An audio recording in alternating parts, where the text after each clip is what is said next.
Dive Podcast, straight talk on politics, national security, and America's future. With Robert Johnson and Linda Miller, we cut through the spin, tackle the tough issues, and give you the real story behind today's headlines. Subscribe now and hit the notification bell to stay informed.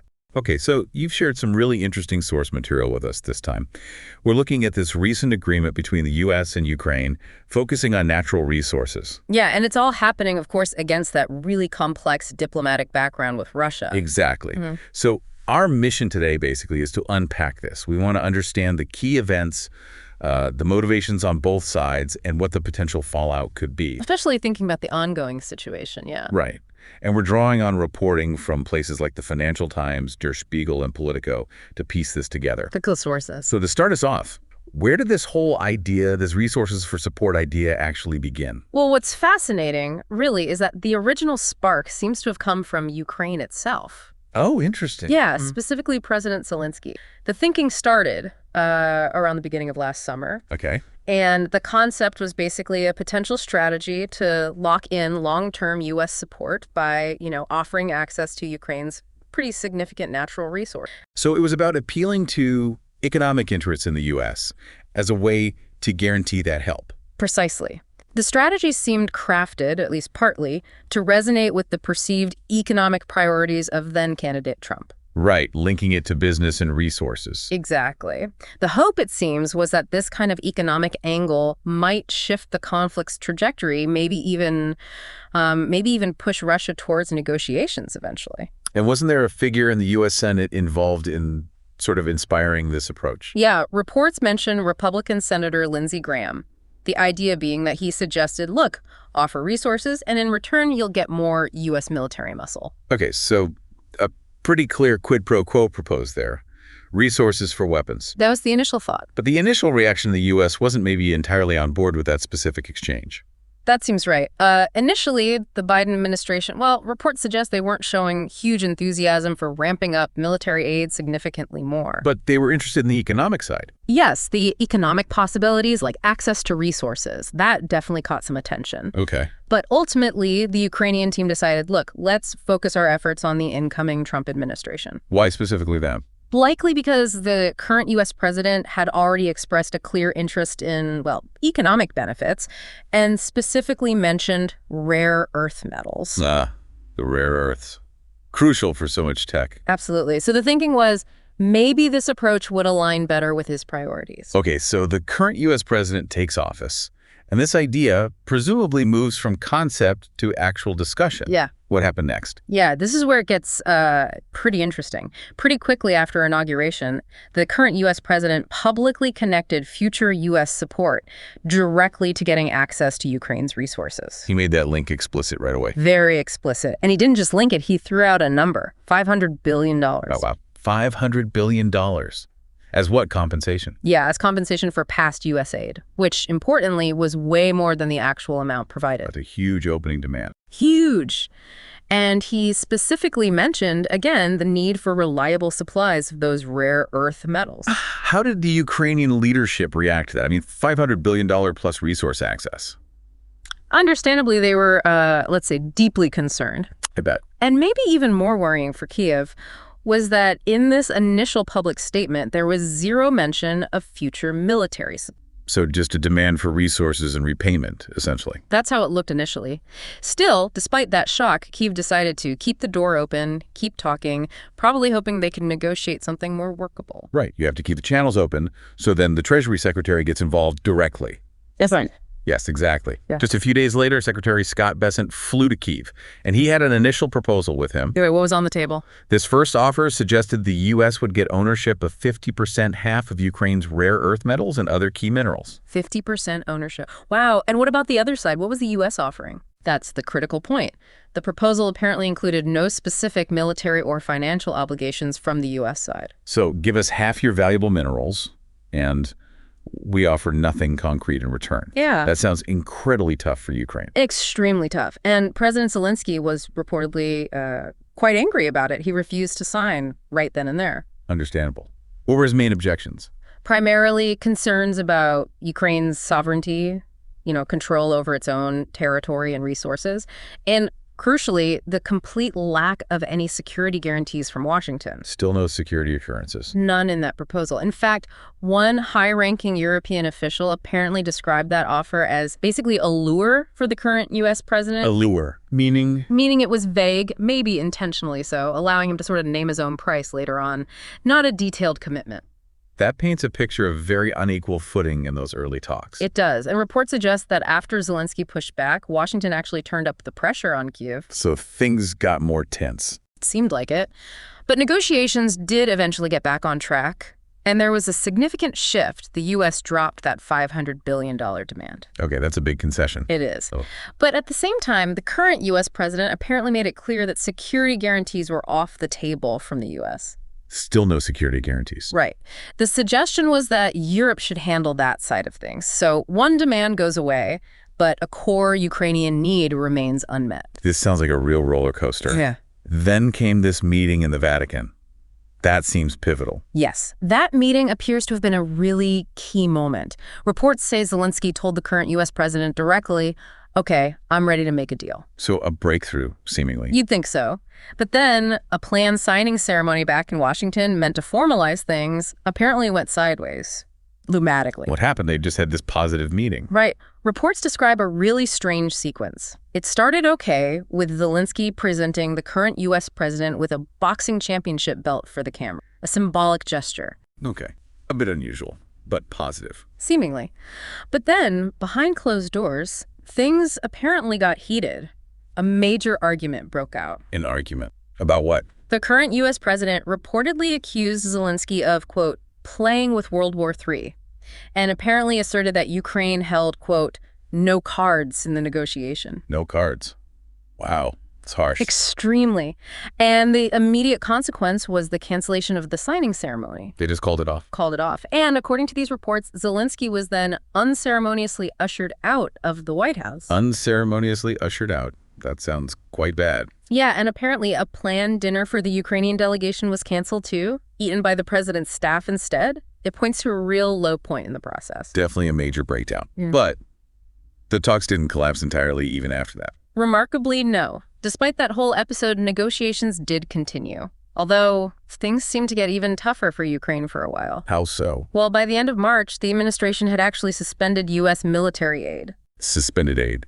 While negotiating. Yes. And then came a new proposal. This one suggested creating a joint U.S.-Ukraine oversight board. Okay, a joint board for what? To control the money, the revenues from oil, gas, and mineral sales. And crucially, the U.S. would have veto power on this board. Veto power over Ukraine's resource revenue. That was the proposal. And it also reframed past U.S. aid, not as aid, but as a U.S. contribution to the partnership. So past help is now just an investment they expect a return on. That's how it was being framed. And still, critically, no mention of future military aid commitments. How did the Ukrainians react to that proposal? Predictably not well. Some Ukrainian officials reportedly used words like extortion and blackmail to describe these demands. Strong words, but they kept talking. They did. Diplomacy continued. There was a virtual signing of a memorandum of understanding in mid-April, another face-to-face meeting between the two presidents in Rome. So inching forward despite the difficulties. Exactly. And eventually, a compromise was hammered out. Washington backed down on demanding that past aid be considered a U.S. contribution. Okay, another concession from the U.S. side. It seems like there was some give and take eventually. Yes, after a lot of back and forth and some very tense moments. So this brings us finally to the agreement that was actually signed. What's in the final deal? Right. The final agreement was signed in Washington. Secretary Bessent for the U.S. and Ukraine's first Deputy Minister of Foreign Affairs, Yulia Sviridenko. And the core purpose. The main goal is to secure U.S. involvement in extracting Ukraine's natural resources. We're talking aluminum, lithium, titanium, graphite, oil, gas valuable stuff. Okay. U.S. officials are framing it as crucial for the peace process under the current president and a signal to Russia of ongoing U.S. commitment to Ukraine's, long-term success. And part of that involvement means U.S. companies get preferential treatment. Yes, American companies are set to receive privileged access to key Ukrainian resource projects. What else is the deal aiming to achieve? Well, for Kyiv, it's partly about reassurance. There were worries the current U.S. president might push for a quick ceasefire, maybe unfavorable to Ukraine. This deal ties the U.S. in economically. Makes sense. Keep the U.S. invested, literally. Right. And from the U.S. perspective, there's also likely an underlying goal of potentially recouping some of the billions spent on supporting Ukraine since 2020. How is the actual management of all this supposed to work? The money, the extraction. They're setting up a jointly managed investment fund. This fund is meant to help with Ukraine's reconstruction. Jointly managed, okay. And the U.S. gets priority rights when it comes to mineral extraction. But, and this is important, Ukraine keeps the final say on what gets extracted and where. So Ukraine retains ultimate control over its own land. Yes, and critically, they maintain ownership of their subsoil. That seems to have been a red line for Kyiv. How does the fund get filled? Ukraine will contribute 50% of the income it gets from licenses for developing critical minerals and for oil and gas exploration. That money goes into the fund. Half the income from licenses. And the U.S. contribution. The U.S. can contribute, either through direct payments into the fund or by allocating military aid as its contribution. Ah, so military aid can be part of the equation now. It leaves the door open, yes. It allows for future congressional support, potentially channeled this way, though big taxpayer-funded projects are seen as maybe less likely right now. And this deal isn't quite set in stone yet, is it? Correct. It still needs to be ratified by the Ukrainian parliament, the Verkhovna Rada. That's a crucial final step. Okay, so stepping back, what's the wider diplomatic picture here, especially regarding Russia? How does Moscow see this? Well, officials in Kyiv and analysts looking at this tend to see it as a strategic play to bind Ukraine closer to Washington, especially while the current U.S. president is trying to find an end to the conflict. And the U.S. view. Yeah. U.S. officials are saying this deal sends a powerful signal to Russia, a signal about America's long-term commitment to Ukraine. But do they actually know how Russia will react? Is it seen as a deterrent or maybe an escalation? That seems to be the big question mark. There's apparently real uncertainty inside the White House about Russia's reaction. Will this make Moscow more willing to consider the current president or not? Some sources are suggesting this deal might actually mean the U.S. needs to apply more direct pressure on the Kremlin because the deal itself might not be enough. More pressure how? Like sanctions? Possibly. Senator Graham, for instance, has proposed new economic sanctions against Moscow, plus high tariffs on countries buying Russian energy and metals. And that idea apparently has some bipartisan traction. But the resource deal itself might not move the needle with Putin. That's a distinct possibility. We have to remember Russia has reportedly already shot down previous White House ideas for ending the fighting. Ideas that involve freezing the front lines. Exactly. Which would effectively lock in Russia's territorial gains. Moscow hasn't gone for that so far. And meanwhile, the U.S. Special Envoy has been talking to the Russians. Yes. Steve Witkoff has had multiple meetings with President Putin and his team, and some reports suggest those talks have heavily reflected Russian viewpoints. Russian viewpoints like? While there was that draft peace agreement floating around in mid-April, apparently it considered recognizing Russia's annexation of Crimea. Recognizing the Crimea annexation. In exchange for what? In exchange for Russia agreeing to just freeze the current front lines. That was reportedly on the table at one point. So how does the current administration square that kind of potential concession with this resource deal, which they say shows commitment to Ukraine? They're framing the resource deal as proof of the president's commitment to a lasting peace.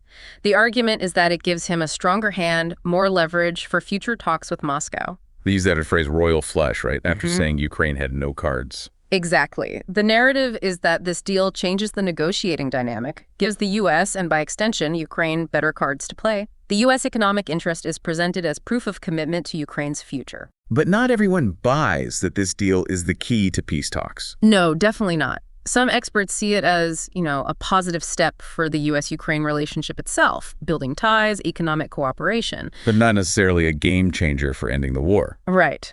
They emphasize it shouldn't replace ongoing military and intelligence support. That remains crucial. And there are still fundamental doubts about whether Russia is genuinely interested in negotiating reasonably, given their increasingly tough stance. So the ultimate impact on the conflict is still very much up in the air. Very much so. It's a significant development, but how it plays out, especially with Russia, remains to be seen. Okay, so after weaving through all those negotiations, demands, and diplomatic maneuvering, what's the main thing we should take away from this deep dive? I think the key takeaway is this. The U.S. and Ukraine have cemented this deal, giving the U.S. significant access to Ukraine's natural wealth.